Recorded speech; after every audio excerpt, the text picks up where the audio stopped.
Friends, तो कैसे हैं आप सब। उम्मीद है कि आप से एकदम बेहतरीन होंगे और आप लोग का पढ़ाई भी एकदम बढ़िया तरीक़ा से चल रहा होगा। तो आज हम क्लास 12 का केमिस्ट्री बिलियन जिसका नाम है, आज क्लास 12 का केमिस्ट्री चैप्टर 2 का जितने भी प्रीवियस क्वेश्चन है उसका आज हम कवर करवा देंगे। तो अगर आप लोग चैनल पर नए हैं तो चैनल को सब्सक्राइब कर दीजिए और अपने दोस्त के पास शेयर कर दीजिए, क्योंकि आपको पता है कि क्लास 12 का क्रैश कोर्स स्टार्ट हो गया, जिसमें आप सभी को बिल्कुल फ्री में प्रत्येक सब्जेक्ट का PDF नोट्स और चैनल को PDF नोट्स और यहाँ वीडियो प्रोवाइड किया था। आप लोग को चैनल पर नए हैं तो चैनल को सब्सक्राइब करके अपने दोस्त के पास शेयर कर दीजिए। तो चलिए, पहला क्वेश्चन है, संप्रसारी बिलियन डैश डैश के बराबर होता है। तो क्या होता है, तो आप लोग इसको लिखिएगा। इस क्या होता है, तो मोलर सांद्रण बराबर होता है। तो संप्रसारी बिलियन मोलर सांद्रण के बराबर होता है। ऑप्शन ए राइट हो जाएगा। अगला क्वेश्चन है, निम्नलिखित में कौन राउल्ट के नियम से धनात्मक विचलन दर्शाता है। निम्नलिखित में कौन राउल्ट के नियम से धनात्मक विचलन दर्शाता है। तो ऑप्शन नंबर इसका बी राइट हो जाएगा। ऑप्शन नंबर बी राइट हो जाएगा। CH3 C6 और H6 और तथा CCl4। ऑप्शन नंबर बी हो जाएगा। अगला क्वेश्चन है, किसी विलयन के सांद्रण को व्यक्त करने का कौन सा तापक्रम पर निर्भर करता है, नहीं करता है। तो कौन सा तापक्रम पर निर्भर नहीं करता है, तो मोललता है जो तापक्रम पर निर्भर नहीं करता। अगला क्वेश्चन है, निम्नलिखित में कौन आदर्श घोल है। निम्नलिखित में कौन आदर्श घोल नहीं है, तो आदर्श घोल कौन नहीं है। तो मेथाइल कौन आदर्श घोल नहीं, chloroform plus acetone. Option A C right हो जाएगा। अगला क्वेश्चन है, निम्नलिखित में किसका क्वथनांक सबसे कम होता है। निम्नलिखित में किसका क्वथनांक सबसे कम होता है। निम्नलिखित में किसका क्वथनांक सबसे कम होता है। तो जल में 1% NaCl सोडियम क्लोराइड। अगला क्वेश्चन है, यदि 18 ग्राम ग्लूकोज को 100 ग्राम घोलक में घुलाया जाता है तो उस घोल को कहते हैं, तो क्या कहते हैं, 0.1 मोलर। अगला क्वेश्चन है, 0.01 मोल ग्लूकोज बिलियन की तुलना में 0.01 mgCl बिलियन के हिमांक के बराबर होता है। क्या होता है, तो लगभग 3 गुना होता है। लगभग 3 गुना होता है। ऑप्शन सी राइट हो जाएगा। अगला क्वेश्चन है, टिंडल बड़ प्रभाव पाया जाता है। टिंडल प्रभाव पाया जाता है किस में, तो सॉल्ट में टिंडल प्रभाव पाया जाता है। ऑप्शन सी राइट हो जाएगा। अगला क्वेश्चन है, 234.2 ग्राम चीनी के घोल में 34.2 ग्राम चीनी है। घोल का मोलर सांद्रण क्या होगा, तो इसका 2.0 हो जाएगा। अगला क्वेश्चन है, परासरण दाब निम्नलिखित में किस समीकरण द्वारा व्यक्त होते हैं। परासरण दाब निम्नलिखित में किस समीकरण द्वारा व्यक्त होते हैं, तो P बराबर CRT हो जाएगा। Option number A. अगला क्वेश्चन है, अर्धपारगम्य झिल्ली से परासरण क्रिया में निकल पाते हैं। अर्धपारगम्य झिल्ली से परासरण क्रिया में निकल पाते हैं, क्या निकल पाते हैं, तो विलायक के अणु। ऑप्शन नंबर बी राइट हो जाएगा। अगला क्वेश्चन है, रुकिए, आदर्श विलयन का निम्न में कौन सा गुण है। आदर्श विलयन का निम्न से कौन सा गुण है, तो यह राउल्ट के नियम का पालन करता है। ऑप्शन ए राइट हो जाएगा। अगला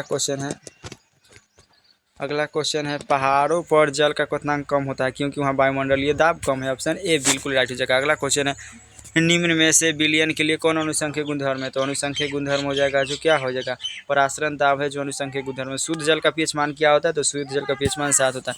अगला क्वेश्चन है, इनमें से कौन जलीय घोल की हिमांक बिंदु का न्यूनतम है। तो ऑप्शन नंबर इसका सी राइट हो जाएगा, 0.05 mgCl। तो ऑप्शन नंबर सी राइट हो जाएगा। अगला क्वेश्चन है, मानव रक्त का pH मान होता है। तो मानव रक्त का pH मान कितना होता है, 7.4 होता है। ऑप्शन सी राइट हो जाएगा। अगला क्वेश्चन है, 0.1 है 0.1 है NO2 घोल का वांट गुणांक कितना 2.74 है, तो विघटन स्तर है। तो क्या हो जाएगा इसका विघटन स्तर, तो 74, इसका 91.3% हो जाएगा। अगला क्वेश्चन है 26 नंबर क्वेश्चन। अगर 20 नंबर क्वेश्चन, अगर n घुले पदार्थ के मोल की संख्या तथा n घोलक के मोल की संख्या है तो घोलक के मोल प्रभाव क्या होगा, तो इसका मोल प्रभाव, तो ऑप्शन नंबर बी हो जाएगा, सी हो जाएगा, बड़का है ना बटा बड़का है ना प्लस n। अगला क्वेश्चन है, H3PO4 के एक एम बिलियन की नॉर्मलता क्या होती है, तो इसकी नॉर्मलता क्या होती है, तो 0.5 n होती है। ऑप्शन ए राइट हो जाएगा। अगला क्वेश्चन है, बिलियन के अनुसंख्यक गुणधर्म का उदाहरण है। तो बिलियन के अनुसंख्यक गुणधर्म हो जाएगा ऑप्शन नंबर सी, क्वथनांक का उन्नयन। अगला क्वेश्चन है,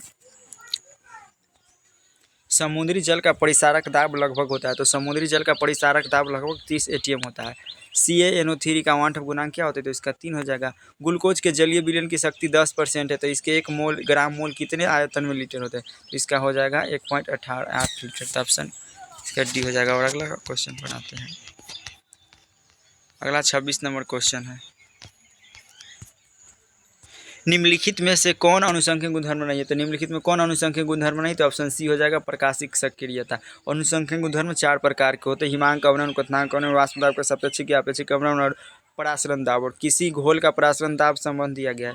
किसी घोल का परासरण दाब का संबंध क्या है, तो इसका ऑप्शन नंबर हो जाएगा डी। अगला क्वेश्चन है, किसी बिलियन में विलय का मोल प्रभाव व्यक्त किया जाता है। किसी बिलियन में विलय का मोल प्रभाव व्यक्त किया जाता है, तो किसके द्वारा, मोल प्रभाव। तो इसका ऑप्शन नंबर बी हो जाएगा, अगला क्वेश्चन है परमाणु द्रव्यमान बराबर होता है। परमाणु द्रव्यमान बराबर क्या होता है? तो परमाणु के इलेक्ट्रॉनों और प्रोटॉनों की संख्या के योगफल।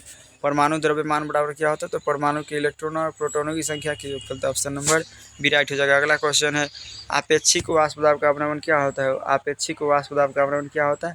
तो P0 और PS और बटा में P0। तो ऑप्शन बी राइट हो जाएगा। अगला क्वेश्चन है निम्नलिखित में कौन राउल्ट के नियम है? निम्नलिखित में कौन राउल्ट का नियम है? तो राउल्ट का नियम P बराबर P0 x होता है। ऑप्शन ए राइट हो जाएगा। अगला क्वेश्चन है निम्न में से ताप द्वारा प्रभावित नहीं होते। तो निम्न में से कौन ताप द्वारा प्रभावित नहीं होते? तो मोललता। ऑप्शन डी राइट हो जाएगा। अगला क्वेश्चन है निम्नलिखित जलीय घोल में किसका क्वथनांक अधिकतम होगा? निम्नलिखित जलीय घोल में किसका क्वथनांक सबसे अधिक होगा? तो इसका ऑप्शन नंबर हो जाएगा ए। ऑप्शन नंबर बी हो जाएगा 0.1 m एन सोडियम डाई और सल्फेट। अगला क्वेश्चन है एक घोल जिसका प्रसारण दाब 300 केल्विन है तथा 0.0821 वायुमंडलीय है, तो इस घोल का सांद्रण क्या होगा? तो इसका ऑप्शन नंबर ए राइट हो जाएगा। अगला क्वेश्चन है HCl और H2 के स्थिर क्वथनांकीय मिश्रण क्या होगा? तो इसका ऑप्शन नंबर हो जाएगा डी 20.2। अगला क्वेश्चन प्रासरणी दाब बढ़ता है तब क्या होता है? तापक्रम घटता है। और घोलक के 1 kg में उपस्थित घुले के मोलों की संख्या को क्या कहते हैं? घोलक के 1 kg में उपस्थित घुले के मोलों की संख्या को मोललता कहते हैं। ऑप्शन बी राइट हो जाएगा। तो आप लोग को कितना 37 क्वेश्चन बताएं। 37 क्वेश्चन में आप लोग कितना सही किए? 37 में आप लोगों ने कितना सही किया? आप लोग नीचे कमेंट करके बताइएगा। 37 में आप लोगों को कितना सही हो आप लोग नीचे कमेंट करके बताइएगा। तो चलिए आज के लिए इतना ही, मिलते हैं अगले वीडियो में। तब तक जय हिंद।